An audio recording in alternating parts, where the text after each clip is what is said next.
Pernah nggak sih kamu duduk sendirian di malam hari sambil ngeliatin langit-langit kamar atau tembok kamar dan ngerasa kalau hidup kamu itu lagi jalan di tempat. Padahal di kepala kamu rencana udah tersusun rapi. Ada mimpi besar yang pengen diraih, ada hobi yang pengen diserusin, atau mungkin sekedar keinginan untuk hidup lebih sehat.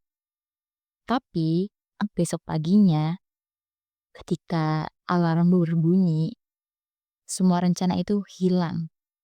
Kita balik lagi ke rutinitas yang sama.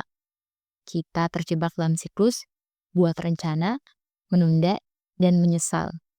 Begitu terus setiap harinya. Halo, aku Fatimah, dan di episode kali ini, kita nggak akan bahas tentang gimana cara jadi miliarder dalam semalam. Kita bakal bahas sesuatu yang lebih nyata dan fakta. Gimana sih caranya berdamai dengan rasa takut dan mulai melangkah meskipun langkah kita tuh masih pelan-pelan. Oke, kenapa sih kita hobi banget nunda? Jawabannya cuma satu, karena kita terlalu mencintai kesempurnaan yang belum ada. Sampai kita nggak suka dan benci proses yang sedang berjalan. Kita sering bilang, aku bakal mulai kalau udah punya alat yang mahal. Atau aku bakal gerak kalau situasinya udah tenang. Teman-teman semua, dengerin ini baik-baik. Kesempurnaan adalah bentuk tertinggi dari penundaan. Aku ulangin, kesempurnaan adalah bentuk tertinggi dari penundaan. Selama kamu mengejar kata siap, kamu gak akan pernah sampai ke garis start. Karena siap bukan perasaan yang datang tiba-tiba, tapi keputusan yang kamu buat secara paksa. Kita harus berani terlihat bodoh sebagai pemula. Kita harus berani bikin karya yang jelek sebelum akhirnya bisa bikin yang bagus. Jangan bandingin diri kamu sama orang lain. Ada satu konsep yang aku suka banget.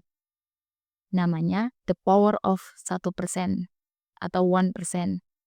Kalau kamu memperbaiki diri cuma 1% aja setiap harinya, dalam 1 tahun kamu bakal jadi 37 kali lipat lebih baik dari diri kamu yang sekarang. Masalahnya, kita terlalu fokus sama garis finish. Contohnya, kita ngeliat gunung yang tinggi banget, terus kita capek duluan sebelum nanjak. Padahal, gunung itu nggak dimenangkan dengan sekali lompat. Gunung itu ditaklukkan dengan satu langkah, nafas lagi, dan satu langkah lagi, dan nafas lagi. Kalau impian kamu terasa terlalu besar sampai bikin sesek nafas, potong-potong mimpi itu jadi bagian yang kecil banget. Kalau mau nulis buku kerasa berat, tulis 1 paragraf setiap harinya. Kalau olahraga 1 jam kerasa mustahil, mulai dengan 5 menit. Fokusnya bukan pada hasilnya, tapi pada setianya kamu sama proses kecil itu.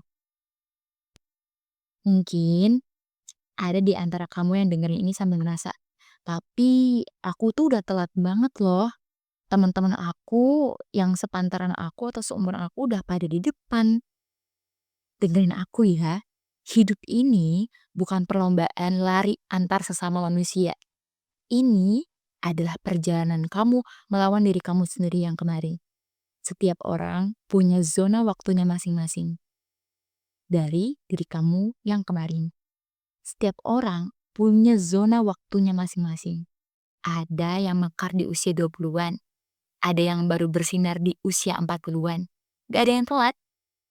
Yang ada, cuman orang yang berhenti mencoba. Rasa lelah itu manusiawi kok. Kalau capek, istirahat. Bukan berhenti. Ingat, kegagalan bukan lawan dari kesuksesan. Kegagalan adalah bagian dari kurva pembelajaran menuju sukses. Tanpa jatuh, kamu gak akan pernah tahu cara menyeimbangkan tubuh kamu. Sebelum kita pisah di episode ini, aku mau kasih satu tantangan kecil buat kamu. Begitu podcast ini selesai, jangan langsung buka media sosial. Coba kalian duduk diam selama 1 menit dan pikirin apa sih yang selama ini kamu udah tunda. Lalu, dalam 24 jam ke depan, lakuin satu tindakan nyata sekecil apapun. untuk hal tersebut. Dunia gak butuh lebih banyak pemimpi. Dunia butuh lebih banyak orang yang berani mewujudkan mimpinya. Meskipun dengan tertatih-tatih. Aku Fatimah, terima kasih udah menemani perjalanan hari ini di podcast ini. Jaga api semangat kamu, karena kalau bukan kamu yang percaya sama diri sendiri, siapa lagi? Sampai jumpa di episode berikutnya. Bye-bye.